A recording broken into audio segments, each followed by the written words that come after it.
Between Summer Game Fest rumors, yes again, of Half-Life 3, the Xbox Game Showcase, and the Outer Worlds 2 Direct, and every other major release in June, I never expected Build a Rocket Boy to take me on this rollercoaster of emotions with MindsEye. What started as an innocent enough story trailer showcasing the return of Mafia 3's Alex Hernandez in a leading role, morphed into concern over the marketing strategy, questions over the whereabouts of Everywhere, and whether we could see some actual gameplay. Within a week, the developer addressed all of these, releasing an overview trailer showcasing the mechanics and gameplay of MindsEye. All that running, gunning, and driving we've seen thus far, it's still there. Although you can toss in robots, space puzzles, a drone that follows you around and can be upgraded, and a post-launch roadmap? Yes, Build a Rocket Boy outlined everything at launch and what's to come, including new single-player modes, free roam updates, and the Starstream universe. It's a lot to take in, and that's before considering how Arcadia, the core creation tool used for Everywhere, is confirmed to be implemented into MindsEye, or how co-CEO Mark Garrard believes that all the negativity against the game is 100% financed by someone else, and that it doesn't take much to guess who. Now, there's a massive interview with Leslie Benzies, game director and studio founder by Games Industry, and it offers some interesting revelations. To start with, MindsEye is only the beginning, only one story in an epic universe. Benzies described it as a bang in the middle of the narrative, and the others occur in different periods, with the implication that one occurs 10,000 years in the past, and locations in the universe. The plan is to fill out the universe over time, so when you travel around, all the stories will be connected by one overarching theme, and each story will have different mechanics. So far, so ambitious. Maybe a little too ambitious, but it does give further context on what the Starstream universe could potentially be. He reaffirmed that the studio would continue supporting MindsEye with new content with stuff like races made just for fun. However, most of the content will be implemented into the story, and then here comes the kicker. Benzies said, once you've played the big overarching 10-year plan, you'll have a very good idea of what this universe looks like. I'm not usually someone who blanches at terms from game developers and publishers like a quadruple A hero shooter live service or metaverse, but 10-year plan does something. Let's continue.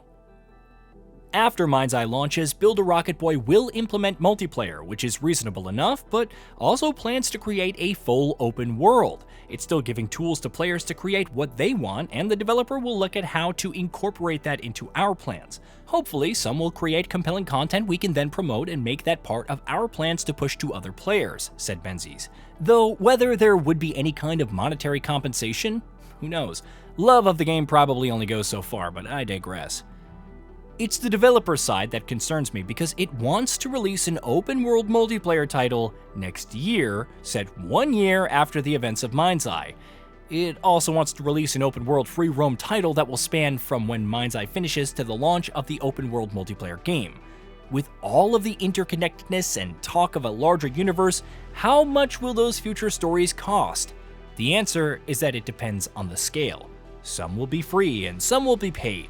At this point, it seems a given that the multiplayer and free roam titles will cost money. Oh, and by the way, MindsEye is considered a relevant piece of the puzzle that will have players asking questions of what the bigger story is.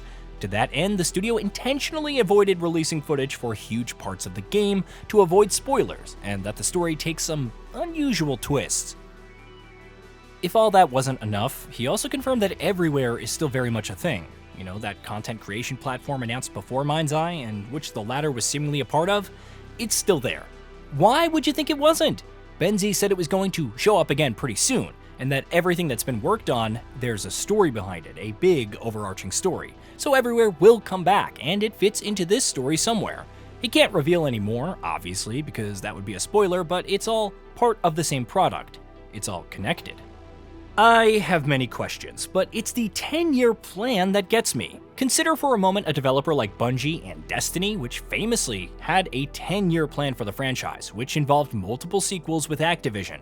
It would exit that publishing agreement several years later, release expansions of varying quality, become acquired by Sony, change its content release plans multiple times, and is now seemingly on a knife's edge with how underwhelming its performance has been, to say nothing of all the problems rumored and confirmed with leadership.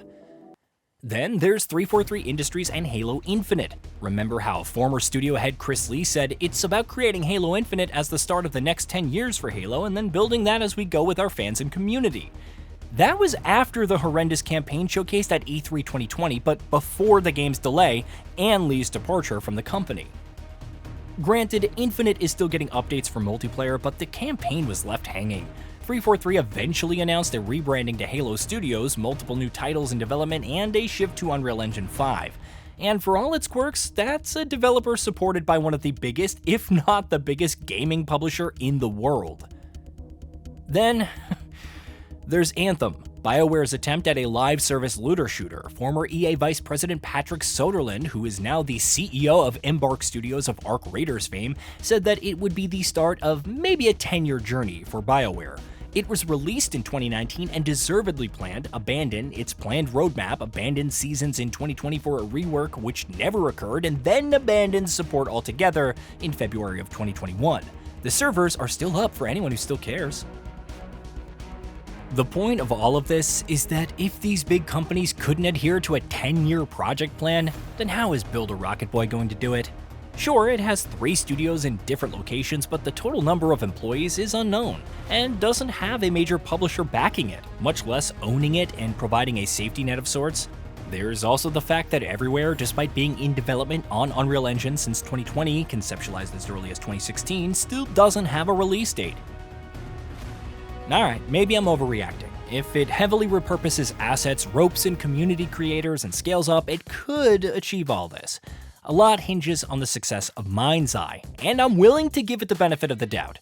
It's $60 and value is subjective, but I'm not sure the gameplay and storytelling showcase thus far is something that I'll be enthralled by over a 20-ish hour period. And that's before considering all the other games out this month. There's also the fact that for all intents and purposes, MindsEye is the groundwork for what's a live service framework, and the success of new endeavors in that space in the past few years has been, to put it nicely, abysmal. Is MindsEye going to be such an incredible experience that it will attract millions upon millions of players who want to see the grand narrative continue? Will they even be willing to engage in this open-world multiplayer sequel launching next year? You know, the same year as Grand Theft Auto 6, which has much more hype and probably a more robust multiplayer experience.